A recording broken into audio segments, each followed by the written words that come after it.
But why is this not working, man?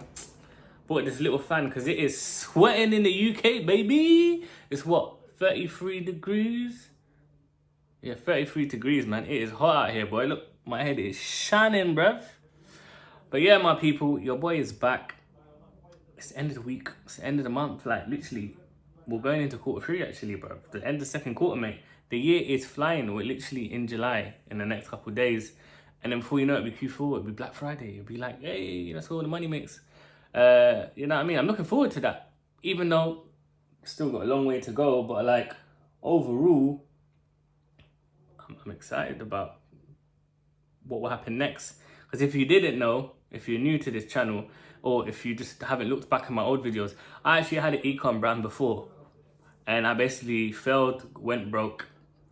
And essentially, it had to happen, people, because it was my first ever time starting an e-commerce brand. And my first field to online money. I literally first ever experience in e-commerce. Just even like running ads and all this stuff. So it was inevitable I was gonna make mistakes, right? But you got to go through them, innit? Like you'll be naive if you think you're just gonna have a smooth ride, innit? Like you have to take those L's to learn, to improve. Do you get me? Like negatives, it's all a perspective, innit? Negatives is actually still feedback. You know what I mean? Like a loss is still feedback. It's still do you get me? It's still a feedback to say, okay, that now you know not to do again. So really, the losses are actually, even though they're negative feedback, they're still positive at the same time. So really, I had to make all those mistakes to know, okay, that doesn't work. You shouldn't do that. You shouldn't do that. So essentially, I made a lot of mistakes until I made too many, and I basically went broke. But essentially, it was like Black Friday. I was really forcing it. A lot of things that also I learned is that you have to be very patient. You can't force it. You can't be emotional. These are also other things that maybe some people do speak about on YouTube, but you have to make sure you channel those in as much as you channel your ad copy, your content, your product. Channel your emotions, bruv. Channel your mindset. Because if not, and you're running on like fear or impatience, as I've spoken loads of my other videos, is that you're waiting, you're gonna bloody crash. So yeah, got to make sure you've got the right attitude. But again, I learned a lot of things because to give you perspective for the people that don't know, my first e-commerce brand was a jewelry / fashion brand. It was really just, I was selling bracelets, but it was kind of niche down. It was basically bracelets to motivate people. I'll try to leave a picture to show you, maybe here. I say chase your dreams, man. Do that thing, man, that keeps you up at night. That thing that bothers you, man, that makes you trip. You can't quit thinking about it.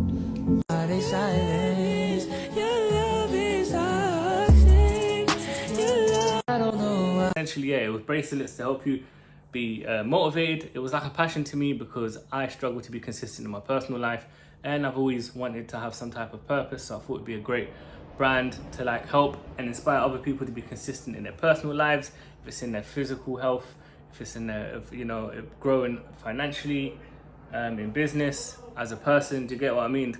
The whole idea of being consistent is something I live by. So I started creating these bracelets called Consistency is Key and Discipline is Key, all this stuff. It was a concept that I ain't seen no one do, and that was the first mistake, innit? I tried to reinvent the wheel, innit? I should have never done that, like. And another thing is, I know they say like, oh, you should have passion, but it's like, bruv, forget passion sometimes, bruv. Especially when you're putting money behind it, like, it's got to make sense financially, innit? So that was the first lesson, and I should have never reinvented the wheel. I tried to start a fashion brand with this motivational concept, not understanding that it was very niche, and then not understanding about how much I would have to spend on now educating customers. You know what I'm saying?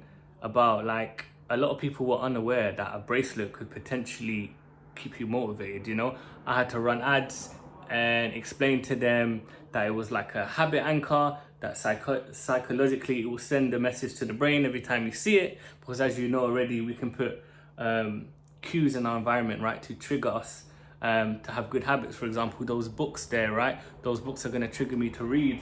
I have a whiteboard that's going to trigger me to write notes. little things you can put in your environment to cue good habits and good behaviors, right? It's proven. So a bracelet, I would have to educate people and say, if you have a bracelet that says consistency is key, if you look at every single day, essentially, you're going to remember when you're struggling, when you're up and down, it's going to be like, okay, I got to stay consistent. I got to stay consistent. That's like an example of how I had to educate people. So I didn't understand how much money I'd have to put into a lot of the unaware stages, right, in marketing. So obviously, again, there's pros and cons. The pros is I got to learn how to make unaware ads, aware ads, product aware, solution, problem aware, all of these things I had to learn, because essentially it was kind of like a sophisticated level 1, right, where no one had really heard of this product where people were cut out. So yeah, so obviously I had to spend a lot of money educating customers and introducing them to this new brand, this new concept of like motivational jewelry. So as you can imagine, I spent a lot of money just doing that. As well, the product itself, my AOV was like £25.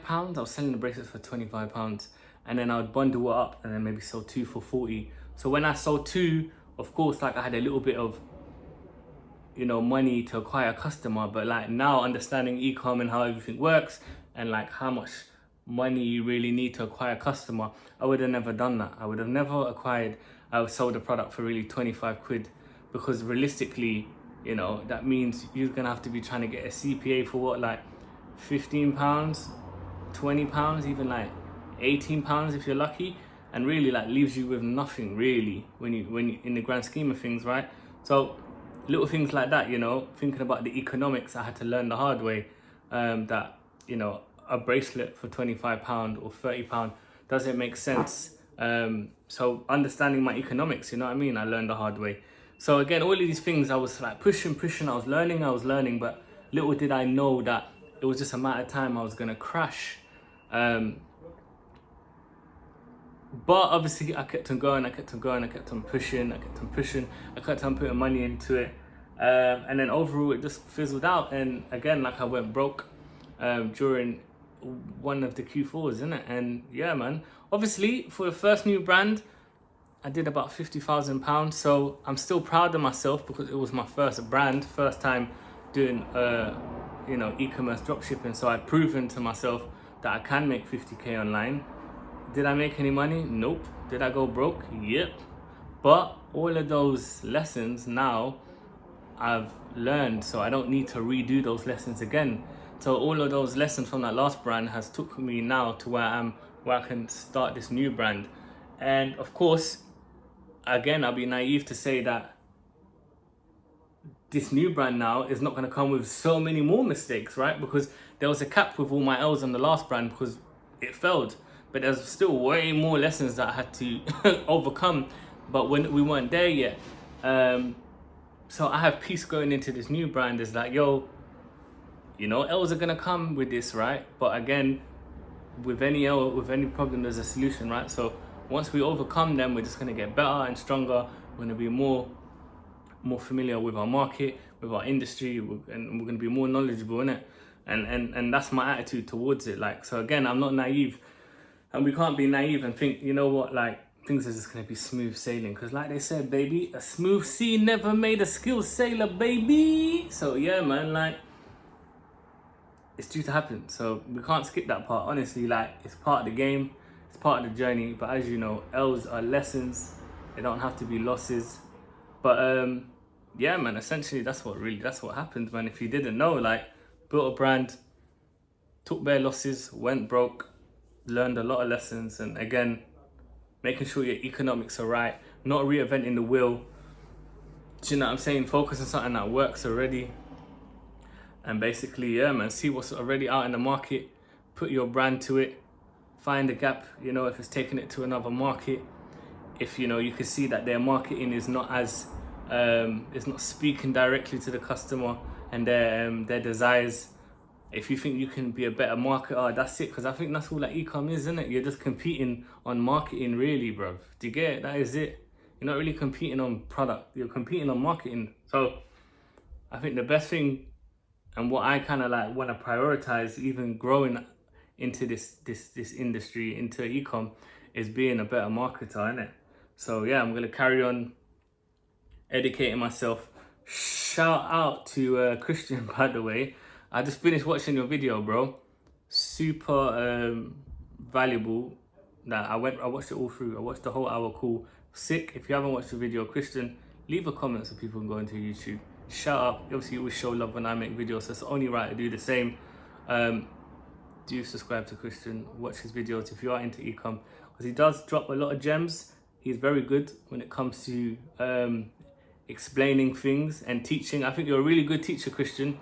So yeah, man, 100%. I respect the work rate, the content, the information you put out there. So yeah, man, do leave your channel in the comments. But yeah, man, I think that's it, people. I just want to jump in and share that.